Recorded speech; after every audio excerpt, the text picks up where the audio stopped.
ಅಂತ ನಮ್ಮ ಬ್ಲಾಕ್ ಅಣ್ಣ ಅವರು ಹೇಳ್ತಾ ಇದ್ದಾರೆ. ಒಂದು ಗ್ಲಾಸ್ 2 ಗ್ಲಾಸ್ ಫ್ರೀ.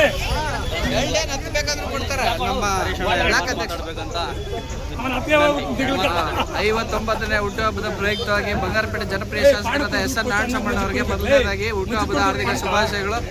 ಭಗವಂತ ಆಯುರ ಆರೋಗ್ಯ ಐಶ್ವರ್ಯ ಸುಖ ಶಾಂತಿ ನೆಮ್ಮದಿ ಹುಟ್ಟುಹಬ್ಬದ ಪ್ರಯುಕ್ತವಾಗಿ ಅವರಿಗೆ ಭಗವಂತ ದೇವರಾಗಿರ್ತಕ್ಕಂಥ ಆಂಜನೇಯ ಸ್ವಾಮಿ ಅವ್ರಿಗೆ ಇವಾಗ ಹ್ಯಾಟ್ರಿಕ್ ಹೀರೋ ಆಗಿ 3 ಸರಿ ಗೆದ್ದಿದ್ದಾರೆ. ನಮ್ಮ ಕೋಲಾರ ಜಿಲ್ಲೆಗೆ ನಮ್ಮ ತಾಲೂಕಿಗೆ ಒಂದು ಸಚಿವರ ಸ್ಥಾನ ಕೊಡಬೇಕು. ಕೊಟ್ಟಿಲ್ಲ ಅಂದರೆ ಮುಂದಿನ ದಿನಗಳಲ್ಲಿ ಉಗ್ರವಾದ ಹೋರಾಟ ಹಮ್ಮಿಕೊಳ್ಳಕ್ಕೆ ಇಲ್ಲಿರತಕ್ಕಂಥ ಸಾವಿರಾರು ಜನನೇ ಸಾಕ್ಷಿ. ಈಗ ನಮ್ಮ ಡಿ.ಕೆ. ಶಿವಕುಮಾರ್ ಸಾಹೇಬರು ಇದನ್ನು ಅರ್ಥಕೊಂಡು ನಮ್ಮ ಶಾಸಕರಾದ ಎಸ್.ಎನ್. ನಾರಾಯಣಸ್ವಾಮಿ ಅವರಿಗೆ ಈ ಬಾರಿ ಸಚಿವ ಸ್ಥಾನ ಕೊಡಲೇಬೇಕು ಅಂತೇಳಿ ನಮ್ಮ ಎಸ್.ಎನ್. ನಾರಾಯಣಸ್ವಾಮಿ ಅವರ 59ನೇ ಹುಟ್ಟುಹಬ್ಬದ ಪ್ರಯುಕ್ತವಾಗಿ ಬೆಳಗ್ಗೆಯಿಂದ ಬಹಳಷ್ಟು ಕಾರ್ಯಕ್ರಮಗಳನ್ನು ಹಮ್ಮಿಕೊಂಡಿದ್ರು ಎಸ್.ಎನ್. ಯುವಸೇನೆ ವತಿಯಿಂದ. ಹೀಗಾಗಿ ಬೆಳಿಗ್ಗೆ ಕೋದಂಡರಾಮಸ್ವಾಮಿ ದೇವಸ್ಥಾನದಲ್ಲಿ ಅಭಿಷೇಕ ಪ್ರಸಾದ ವಿನಿಯೋಗ ಇತ್ತು, ಮತ್ತೆ ಹಣ್ಣು ಹಂಪಲು ವಿತರಣೆ ಇತ್ತು. ಹಾಸ್ಪಿಟ್ಲಲ್ಲಿ ರೋಗಿ ಇವ್ರಿಗೆಲ್ಲ ಹಣ್ಣು ಹಂಪಲು ವಿತರಣೆ ಆಸ್ಪತ್ರೆ ಮುಂಭಾಗದಲ್ಲಿ ಬೆಳಿಗ್ಗೆಯಿಂದ ತಾವು ನೋಡ್ತಾ ಇರ್ಬೋದು. ಸಹಸ್ರಾರು ಸಂಖ್ಯೆಯಲ್ಲಿ ಎಲ್ಲ ಜನತೆ ಆಗಮಿಸಿ ಇವತ್ತು ಬೆಳಿಗ್ಗೆಯಿಂದನೂ ಸಹ ನಮ್ಮ ಬ್ಲಾಕ್ ಕಾಂಗ್ರೆಸ್ ಅಧ್ಯಕ್ಷರಾಗಿರ್ತಕ್ಕಂಥ ಸೀನಣ್ಣವರು ಮತ್ತೆ ಎಲ್ಲ ನಮ್ಮ ಯುವಸೇನೆ ವತಿಯಿಂದ ಎಲ್ಲರೂ ಸಹ ಬೆಳಿಗ್ಗೆಯಿಂದ ಪಾನಕ ಮತ್ತು ಮಜ್ಜಿಗೆ ವಿತರಣೆ ಕಾರ್ಯಕ್ರಮ ನಡೀತಾ ಇದೆ, ಅನ್ನದಾನ ನಡೀತಾ ಇದೆ, ಮತ್ತು ಎಲ್ಲ ಕಡೆ ಪ್ರಸಾದ ವಿನಿಯೋಗ ಮಾಡ್ತಾ ಇದ್ದಾರೆ. ಇದೇ ಸಂದರ್ಭದಲ್ಲಿ ನಾವು ಕೇಳ್ಕೊಳ್ಳೋದೇನೆಂದರೆ ಈ ಬಾರಿ ನಮ್ಮ ಸಚಿವ ಸಂಪುಟದಲ್ಲಿ ಬಂಗಾರಪೇಟೆ ಜನಪ್ರಿಯ ಶಾಸಕರಾಗಿರ್ತಕ್ಕಂಥ ಎಸ್.ಎನ್. ನಾರಾಯಣಸ್ವಾಮಿ ಅವರಿಗೆ ಸಚಿವ ಸ್ಥಾನ ನೀಡಲೇಬೇಕು.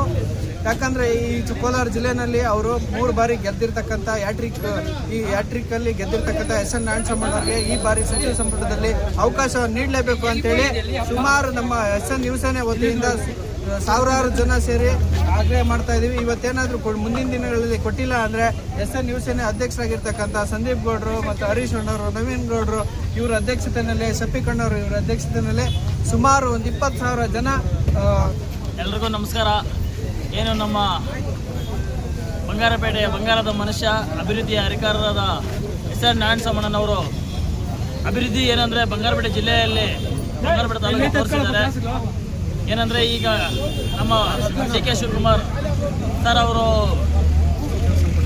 ಸಚಿವ ಸಂಪುಟದಲ್ಲಿ ನಮ್ಮ ಬಂಗಾರಪೇಟೆ ಜನಪ್ರಿಯ ಶಾಸಕರಾದ ಎಸ್.ಎನ್. ನಾರಾಯಣಸ್ವಾಮಿ ಅವರಿಗೆ ಸಚಿವ ಸ್ಥಾನ ನೀಡಬೇಕಂತ ನಾವಲ್ಲಿ ಮನವಿ ಮಾಡ್ಕೊತಾ ಇದ್ದೀವಿ. ಇಲ್ಲ ಅಂದರೆ ಮುಂದಿನ ದಿನಗಳಲ್ಲಿ ನಾವು ಯುವಕರು ಏನಿದ್ದೀವಿ ಬಂಗಾರಪೇಟೆ ಯುವಸೇನೆ ಮತ್ತು ಎಸ್.ಎನ್. ಅಭಿಮಾನಿಗಳ ಬಳಗದಿಂದ ಉಗ್ರವಾದದ ಹೋರಾಟವನ್ನು ಮಾಡ್ತೀವಿ. ಯಾಕಂದರೆ ಅವರು ಒಂದು ಯುವಕರ ಕಣ್ಮಣಿಯಾಗಿದ್ದಾರೆ. ಮುಂದಿನ ಕಾಂಗ್ರೆಸ್ ಪಕ್ಷವನ್ನು ಚುಕ್ಕಾಣಿ ಹಿಡಿಯುವುದು ಯುವಕರು. ಆ ಯುವಕರಿಗೆ ಒಳ್ಳೆ ಪ್ರೋತ್ಸಾಹ ನೀಡಬೇಕಾದ್ರೆ ಎಸ್.ಎನ್. ನಾರಾಯಣಸ್ವಾಮಿ ಅವರಿಗೆ ಸಚಿವ ಸ್ಥಾನ ನೀಡಲೇಬೇಕಂತ ಒತ್ತಾಯ ಮಾಡ್ತಾ ಇದ್ದೀವಿ. ಕೊಡದೆ ಆಗದೆ ಇದ್ದರೆ ವಿವಿಧವಾದ ಪಾದಯಾತ್ರೆಯನ್ನು ಕೂಡ ಹಮ್ಮಿಕೊಳ್ಳೋಕ್ಕೆ ನಾವು ಸಿದ್ಧತೆಗಳನ್ನು ಮಾಡ್ಕೊಂಡಿದ್ದೀವಿ.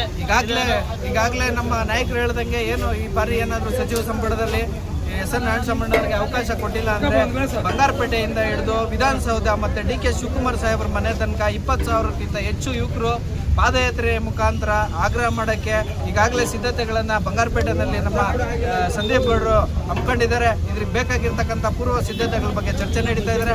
ಇದನ್ನು ಸ್ವಲ್ಪ ದಿನಗಳಲ್ಲಿ ಕಾದು ನೋಡಿ ಏನಾದರೂ ಈ ಸಚಿವ ಸಂಪುಟದಲ್ಲಿ ಕೊಟ್ಟರೆ ಇಡೀ ಜಿಲ್ಲೆನಲ್ಲೇ ಮಾದರಿ ತಾಲೂಕುಗಳಾಗಿ ಮಾಡ್ತಾರೆ. ಯುವಕರ ಸ್ಫೂರ್ತಿದಾಯಕರು, ಯುವಕರ ಕಣ್ಮಣಿಗಳು ಎಸ್.ಎನ್. ನಾರಾಯಣಸ್ವಾಮಿ ಅವರು ಇಂಥವ್ರಿಗೆ ಅವಕಾಶ ಕೊಡಬೇಕು. ಕಾಂಗ್ರೆಸ್ ಪಕ್ಷಕ್ಕೆ ತುಂಬ ಕಷ್ಟ ಆಗ್ತದೆ. ಜಿಲ್ಲೆಯಲ್ಲಿ ಅತಿ ಹೆಚ್ಚು ಜನಸಂಖ್ಯೆ ಇರತಕ್ಕಂಥ ಎಲ್ಲ ಸಮುದಾಯಗಳು ಸೇರಿ ಪ್ರತಿಯೊಂದು ಸಾರಿನೂ ಕಾಂಗ್ರೆಸ್ಗೆ ಬೆಂಬಲ ಕೊಡ್ತಾ ಇದ್ದಾರೆ. ಇಲ್ಲಾಂದರೆ ಮುಂದಿನ ದಿನಗಳಲ್ಲಿ ಖಂಡಿತ ಬುಟ್ಟಿ. ಇದನ್ನು ಅರ್ಥಕೊಂಡು ಡಿ.ಕೆ. ಶಿವಕುಮಾರ್ ಸಾಹೇಬರು, ಸಿದ್ದರಾಮಯ್ಯ ಸಾಹೇಬರು ಎಸ್.ಎನ್. ನಾರಾಯಣಸ್ವಾಮಿ ಅವರಿಗೆ ಅವಕಾಶ ಕೊಡಬೇಕು. ಇಲ್ಲಾಂದರೆ ಇದು ತುಂಬ ಕಠಿಣ ಆಗುತ್ತೆ. ಇದನ್ನು ಕುರಿತು